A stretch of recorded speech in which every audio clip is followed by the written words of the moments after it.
Assalamu alaikum mbokk yi fii noo dikk ci clases básico de español como lo habéis visto aquí, como ni que ni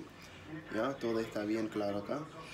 Bueno, si veis acá tenemos los datos personales. Los datos personales lo tenemos escrito en castellano y lo vamos a explicar en wolof. Si español lañ ko bind waaye daan ko expliquer bu baax ci wolof. Nombre mooy tur. Gis nga saa yoo déggee boo demee si benn bërëb booy wute liggéey wala nga dem si mairie ñu jox la benn formulaire pour nga war ko compléter yi nga siy fekk los datos personales. benn yoon daa ci fekk sa tur, nombre mooy tur, apellido mooy santa,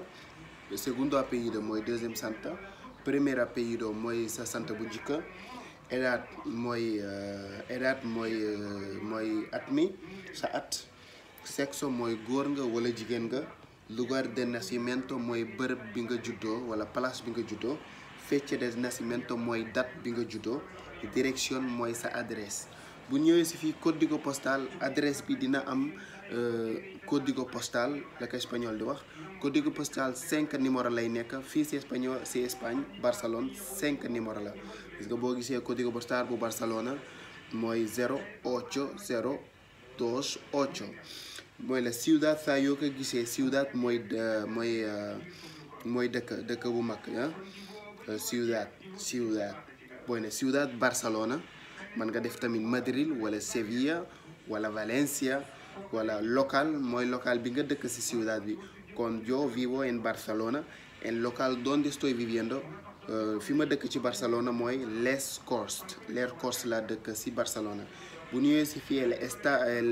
estado civil mooy maanaam célibataire nga wala marié nga dan la takk wala ki waxamaane nga soltero casado, soltero, célibataire, casado mooy contact bu ñëwee fii DNI yi espagnol yi noo koy amee ak NIF li ko waral ñoom noo amee nationalité ku amee nationalité ku nekk DNI ngay amee NIE mooy ñi koy amee mooy étranger yi nga xam ni kayitu temporal la noo amee wala larga duración